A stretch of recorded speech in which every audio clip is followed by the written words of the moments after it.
Hello friends, and welcome back to yet another episode here on my Minecraft survival series. Today I believe it's episode 8. Man, we're getting pretty high in the episodes, getting close to that magic episode number 10. But guys, I have been busy. Like I said in the previous episode, I said I was going to make an automatic storage system. So here we go. Basically exact same as the one at my crop farm. It sorts all the drops here. Got redstone, glowstone, gunpowder, sugar, spider eyes, and I ran out of item frames, but we've got sticks and glass bottles also. So yeah, this is going to make it really easy. So when I need a bunch of redstone, I can AFK here for a couple hours, come over here, grab it, craft it up, and there we go. Alright guys, so as I'm flying home right now, I want to tell you my plans for this episode. See, I'm using a lot of these rockets here, and you know it doesn't come cheap. You gotta make the rockets with the gunpowder and the sugarcane. Now I've got a nice creeper farm that helps me make gunpowder and stuff, but the sugarcane farm, I made one early on in the series. I never really showed it too well, but I'm going to improve it. I'm going to make one even bigger, and then I'm also going to put a pretty cool design on it.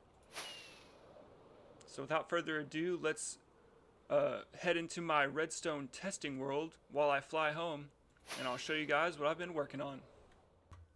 Okay guys, we're now in my redstone testing world. It's a completely flat world that's all iron blocks, and it takes heavy inspiration from the great Mumbo Jumbo himself and anyone else that does redstone, lots of redstone videos. But this is what I've come up with. It's a circular design, sort of. It's more of a square than a circle, but you'll see what I mean in a second. But basically, we've got simple sugarcane farms that just push all the sugarcane into those hoppers, and we're going to collect them all down there and then, you know, have them shot off into another place. Now, for the design here, I wanted to make a rocket. Now, I think I've done it pretty well. It's all wool, red wool and white wool. And up here, you can see I've got redstone blocks, but honestly, it's just measurement blocks so that I know how to build this when I go back onto the Survivor server. But this is what I plan to do, guys. It's pretty simple. I can show you guys how to make it real quick, but this is what's going to be on my world pretty soon. Okay guys, real quick here, I'm going to show you how to build this sugarcane farm. So I like to use coarse dirt because I believe the passive mobs can't spawn on it. And I was noticing that chickens and cows were congregating inside the farm over there when I was building it. And to hold the water back, I like to use stairs facing this way, sort of like this. Anywhere you have an end, you rotate the stairs so that it's like that, and then you can waterlog these, and this will make it so that you can plant the sugarcane. Now, if we didn't have the water there, we wouldn't be able to plant the sugarcane at all. See, I'm clicking here, but I can't plant it. Oops. All right. Oh, I forgot to put the water in. Okay, so now we got our sugarcane in. For right now, I'm just going to take it away for real quick.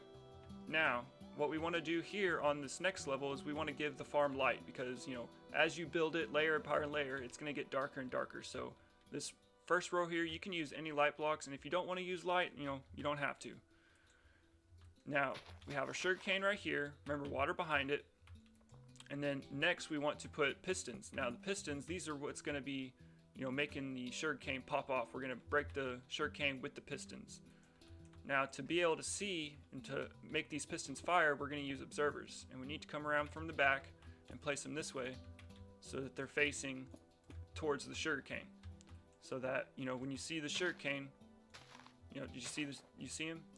You just noticed that it was growing. Okay, now, to give the pistons power, all we got to do is put in a solid block like this. Whoops.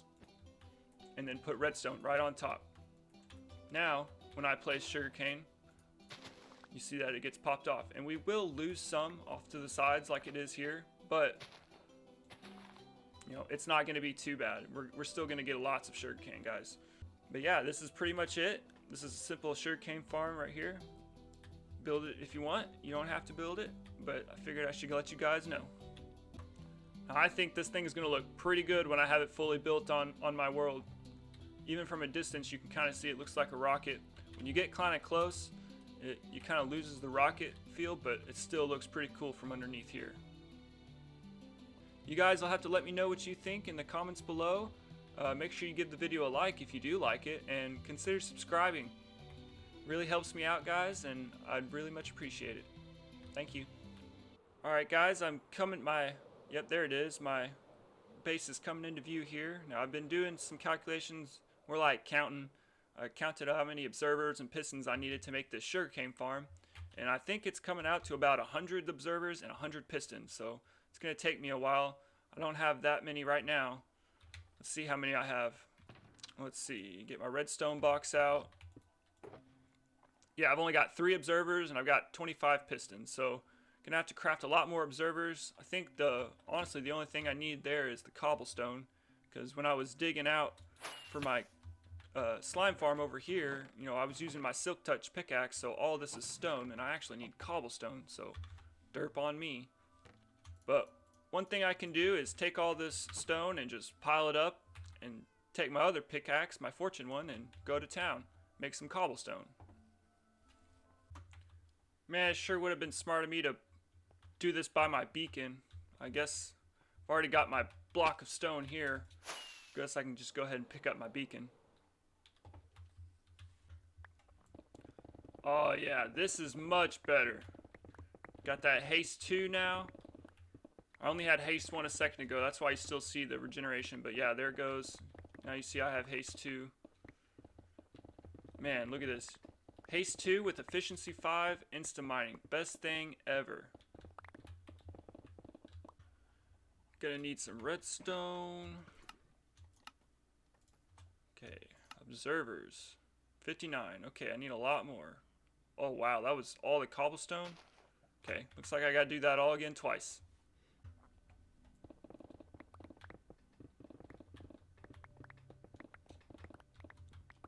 I will not get tired of this. Man, this is a lot of fun. Maybe I should just do this for the whole rest of the episode. Huh? Huh?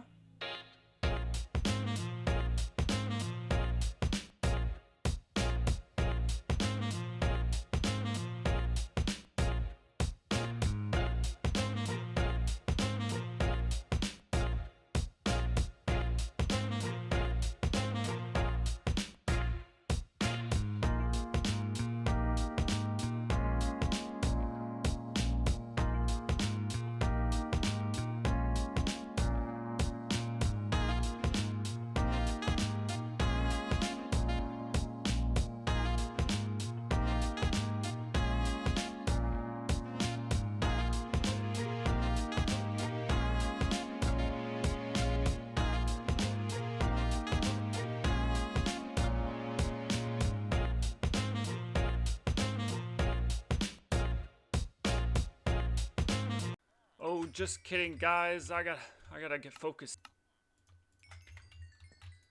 But you know, digging out a big space underground is probably gonna be a good way to find a bunch of diamonds and stuff, and other resources.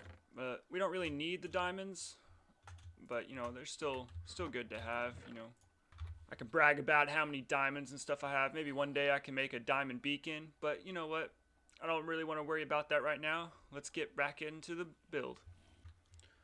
Okay, so I got my stuff together now. I just squeezed by with the pistons. I was a little overzealous with the observers, but have another problem, guys. Back out of redstone, so back to the witch farm we go.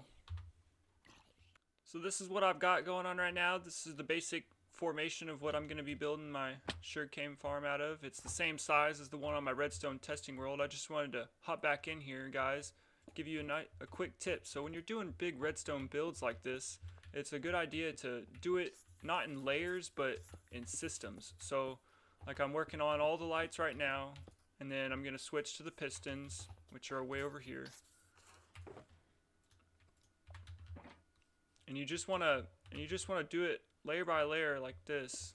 I keep saying layer by layer, but not really layer by layer. It's more like piece by piece, because then you're less likely to make mistakes, and you know, won't be a missing redstone out of place if you do it all at once, and you're not just doing, you know, this whole wall or this whole wall first. You know, it makes more sense to me to do it this way, maybe not to you guys. You'll have to let me know in the comments below, but I'm certainly glad I made that witch farm because, you know, or else I wouldn't have all these glowstone blocks. I'd have to go back to the nether and get a bunch of glowstone. That would not be fun because I don't personally like going to the nether. Okay, I'm just working on placing all of the observers in right now, making sure I get them all facing the right way. You don't want to make any mistakes. If all the red dots are pointing out the back, that means that the redstone signal is going to come out the back and that they'll be facing that way. I actually have a resource pack on that allows you to see which direction the power is going to go. But without further ado, let's get into time-lapse mode.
Well, there we go, guys. It's fully functional now. I've got a roof on it. It's completely done. I've also put a storage system down here where the sugarcane's coming in. It's coming in pretty fast. It's already gotten 64 since I've hooked this up. It's just a water stream like we've had in a lot of our other farms. It's pretty simple. Oh no. I have fallen into that hole so many times, it's not even funny. But both farms are functional now. I mean, the creeper farm was already working. Look at all the gunpowder it has for us, and we've got some sugarcane now. All we gotta do is craft it into paper, and then craft the paper with the gunpowder, and then we get the rockets. Super simple, guys. Looks like I'm gonna have to start doing that soon. I've only got 2 left to my name, but man, doesn't this thing look cool? You gotta give this video a like for this. And if you've liked this video today, make sure you subscribe because this is the kind of stuff I like to do. Redstone building and making stuff look nice. And until next time, guys, this has been Inari.